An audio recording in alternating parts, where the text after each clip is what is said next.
Guys, today I would like to show you some statistical data on the traditional indicators which can be used to trading Bitcoin, and in principle, like a lot of people are using them and quite successfully. But what would happen if you will just apply one of them and expect that it's a great indicator and will show you the price to buy and sell and how profitable those trades will be.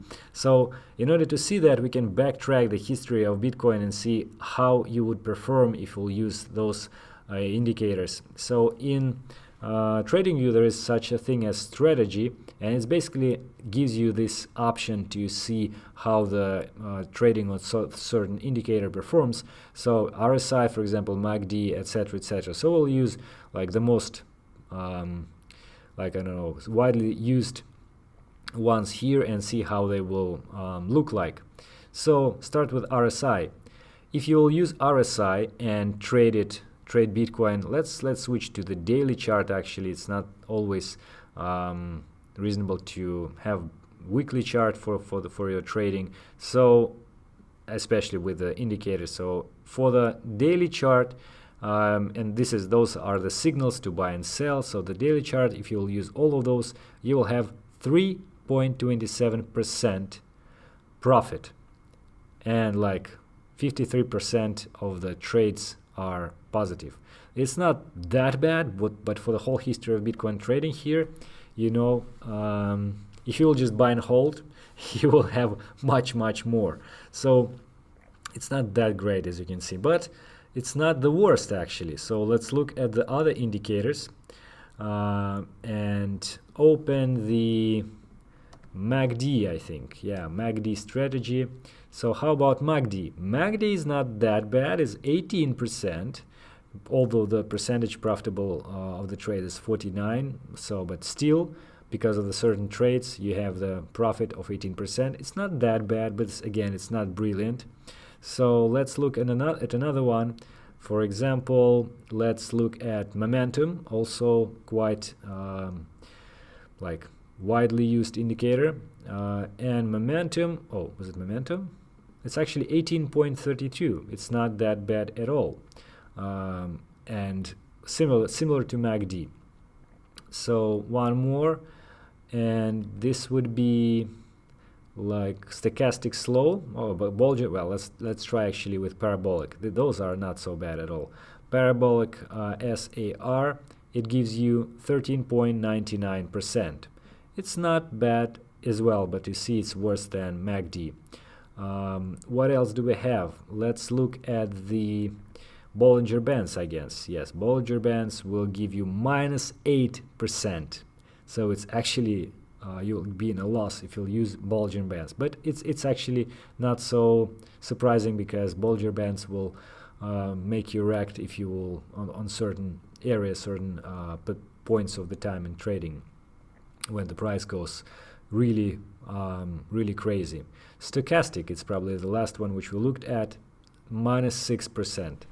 Well, guys, what is the conclusion here is that basically we cannot use the only one indicator in order to perform your trading. So you need to always to look at the combination of all the signals, of all the like even volume, certain support and resistance levels, and if you have like few indicators, they always complement each other and show you more reliable data. But by the way, let's look at the MACD, because it showed you, I think, one of the best data for Bitcoin recently. So in fact, MACD is interesting because if you will go to weekly chart, when a lot of the noise is washed out, you can see that again. Let's start with 2015, when we saw this sort of divergence. Sorry, it's a bullish divergence. It was here, I believe, and actually let's plot it like that. So this one, if you would look at those peaks at MACD, you would see that those peaks become, well, dips become low, becomes lower, lower, and lower, and this one is somewhere in vicinity of the bottom here. So and then after that, you saw that the MACD was becoming pretty bullish, more bullish at least than before, and then eventually it reflected with the price going up. So at some point you can see something similar happening right now.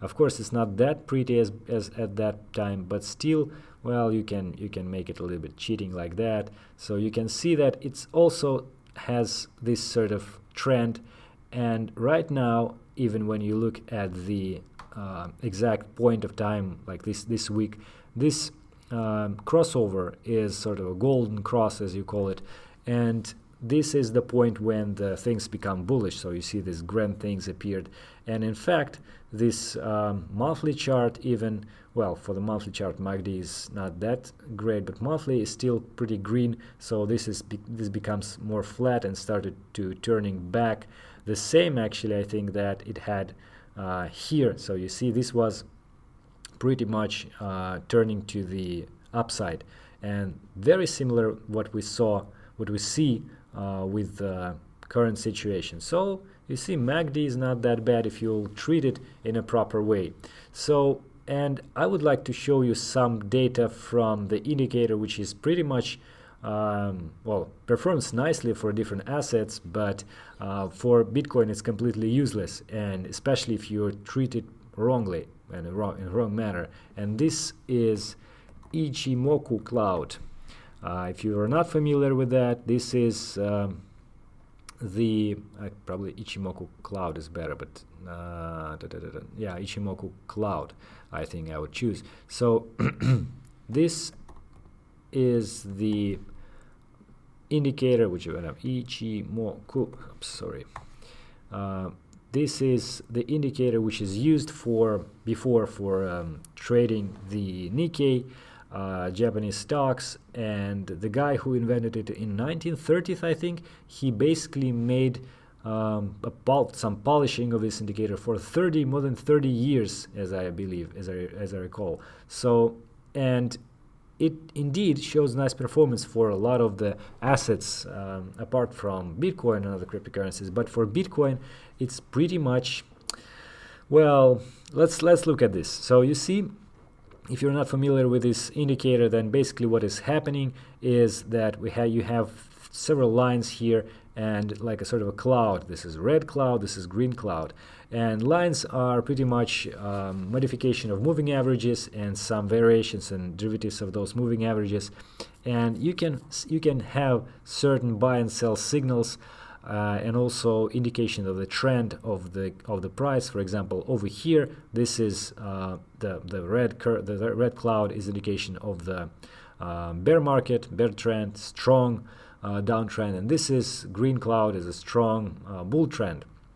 The intersection is sort of a change of the trend, and when the price is crossing the cloud is also the indication of the change of the trend.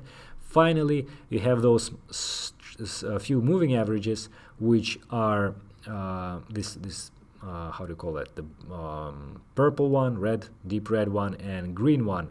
Actually, I think it's better to make them a little bit like this so you can see it better. Okay, so this red one and this blue one are the averages for like a short and medium term price action. And if you have the short term, which is blue, crossing the brown one, well, deep red one, whatever you call it, then you would have the signal again to buy. So at this point, you saw this blue started to playing with this red, and then it finally appeared to be up higher than this red, and then the price crossed the cloud, and the cloud eventually became green. So somewhere in this area you would expect it to have a buy signal.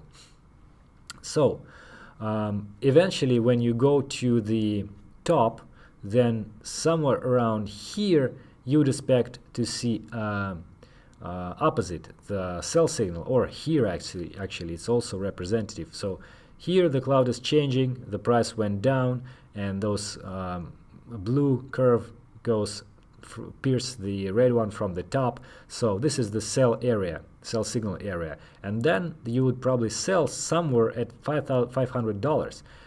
It's not 1,100 as you would want to, and then buying we will buy somewhere at 300-400. So yeah, I mean it's better than nothing, but it's really conservative and really long term. And then eventually you would sell somewhere here. Of course, if you'll buy here and sell here, it's not bad, but you see, sometimes if you would like blindly follow them, it's not ideal at all. And currently you see it shows strong bear trend right now, and it's really like we are going to the very bottom and so on. But you see, this point was much after that, after the bottom which happened in beginning of 2015. So here actually it was pretty much close to this indication of the sell. So it's like a panic sell right now, guys, and it's not that great at all. So in principle, you would look at this cloud and you will compare to this cloud. It's pretty much similar with shape, just it's not finished yet. And this is sort of a narrow area, and here is the narrow area as well. And then you would think that it may continue the same way like this one, and then if you'll backtrack this, then you would think that somewhere around here, the beginning of the red cloud, there must be the bottom. So guys, somewhere around here, isn't it? I don't know. Well, in any case, this is the way how you would wrongly treat the indicator and these signals which this indicator gives to you. So again, in order to properly make those trades based on the indicator's signals, you need to have like a plethora of them and combined with different methods and so on, like we saw before. And by the way, just look at the Bitcoin specific indicators, which will pop up the link to this video and somewhere in the this screen, I guess, this part of the screen, I guess. And they are much more reliable in my opinion. But in any case, please be careful with blindly trade your portfolio based on the traditional indicators, especially if you are just picking one ideal one, as some of the people claim that is the perfect and so on. Okay, that is it for today guys. Thank you for watching and hope to see you in the next video. Goodbye.